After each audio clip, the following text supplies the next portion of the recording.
Hello friends, welcome back to my YouTube channel. তো আজকে আমি এই ভিডিওতে তোমাদের করাবো প্রাথমিক শিক্ষা উন্নয়ন পর্ষদ পশ্চিমবঙ্গ পরিচালিত প্রাথমিক যে শেষ পরীক্ষা বৃত্তি পরীক্ষা 2016 যে মডেল প্রশ্নপত্র আছে সেটি আজকে আমি সমাধান করে দিব এই ভিডিওতে। তো দেখো, পূর্ণমান 100, বিষয় কিন্তু বাংলা, সময় হচ্ছে 2 ঘন্টা 30 মিনিট। তো দেখো এক দাগে কী বলেছে, যে কোনো 4টি প্রশ্নের উত্তর দাও।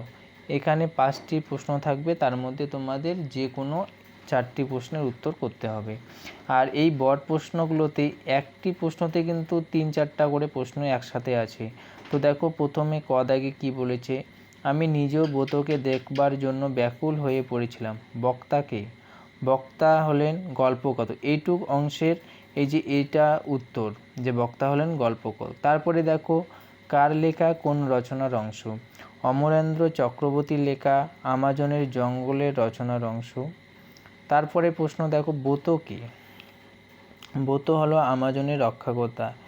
এরপরে নেক্সট দেখো তার সম্বন্ধে প্রচলিত বিশ্বাসটি কি, তার সম্বন্ধে প্রচলিত বিশ্বাসটি হলো ব্রত বিপদে আপদে আমাজনের মানুষকে রক্ষা করে।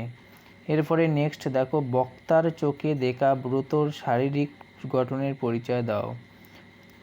ব্রতর শারীরিক গঠন খুব লম্বা একটি প্রাণী, নাক বা ঠোঁট খুব সরু, লম্বায় প্রায় 1-1.5 হাত এবং মস্ত বড় মাথা, লেজটা শরীরের শেষ প্রান্ত থেকে দুদিকে ভাগ হয়ে গেছে, রঙটা ঠিক লাল না হলেও গোলাপির দিকে। এরপরে নেক্সট খ দাগের প্রশ্ন দেখো, সেম এটা তো একটি প্রশ্নতে কিন্তু অনেক কয়েকটি প্রশ্ন একসাথে জুড়ে দেওয়া আছে। দেখো খ দাগে এইভাবে জ্যোতি শেখে বিপদকে তুচ্ছ করতে, কোন রচনার অংশ, এইটুক অংশের দেখো বাঘাযতীন রচনার অংশ। তারপরে দেখো লেখককে, লেখক হলেন পৃথীন্দ্রনাথ মুখোপাধ্যায়।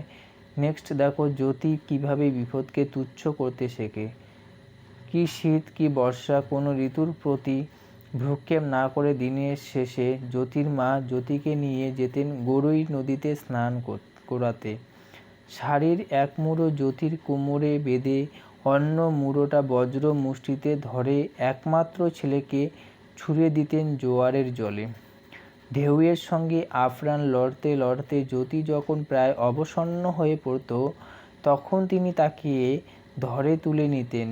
এইভাবে জ্যোতি বিপদকে তুচ্ছ করতে শিখেছিল। এরপরে নেক্সট ওইখানেই আরও প্রশ্ন আছে, দেখো তার সত্যি কথা বলার সাহসের পরিচয় কোন ঘটনায় পাওয়া যায়।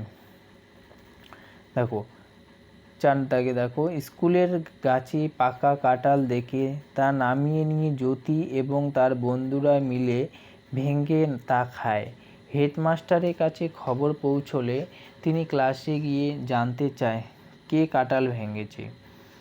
কেউ অপরাধ স্বীকার না করলেও জ্যোতি তা স্বীকার করে। এরপরে দেখো নেক্সট গ দাগে সিংহের মামা আমি নরহরি দাস, 50 বাঘে মোর এক এক গ্রাস। উদ্ধৃতিটি কোন রচনা থেকে নেওয়া হয়েছে, উদ্ধৃতিটি নরহরি দাস রচনা থেকে নেওয়া হয়েছে। কে কাকে একথা বলেছে, গল্পে ছাগলছানাটি একথা শিয়ালকে বলেছে। এরপরে নেক্সট দেখো ওখানেই এরপরের ঘটনাটি সংক্ষেপে নিজের ভাষায় লেখো। দেখো ছাগলছানার মুখে একথা শুনে শিয়াল দৌড়ালো বাঘের কাছে। বাঘ সব কথা শুনে ভয়ানক রেগে শিয়ালকে সে গর্ত দেখাতে নিয়ে যেতে বলল, কিন্তু শিয়াল রাজি হয় না, কারণ সে বলে সে রকম পরিস্থিতি হলে তুমি এখানে বলতে বাঘ তো 2 লাফেই পালাবে আর নরহরি আমাকে ধরেই খাবে। এরপর বাঘ আর শিয়াল যখন গর্তের কাছে এলো তখন ছাগলছানা দূর থেকে দেখতে পেয়ে বলল যে তোকে 10 বাঘের কুড়ি দিলুম আর তুই লেজে দড়ি বেঁধে একটা বাঘ নিয়ে এলি। সেই শুনে বাঘ ভাবল নিশ্চয়ই শিয়াল তাকে ফাঁকি দিয়ে নরহরি দাসকে খেতে দেওয়ার জন্য এনেছে, তাই যে 25 হাত লম্বা লাফ দিয়ে শিয়ালকে শুদ্ধ নিয়ে পালালো। এইভাবে সারা রাত ছুটোছুটি করাই সার হলো, সকালে ছাগলছানা বাড়ি ফিরে এলো।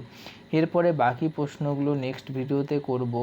তোমরা অবশ্যই চ্যানেলটিকে সাবস্ক্রাইব করে রাখবে নতুন নতুন ভিডিও পাওয়ার জন্য। ধন্যবাদ।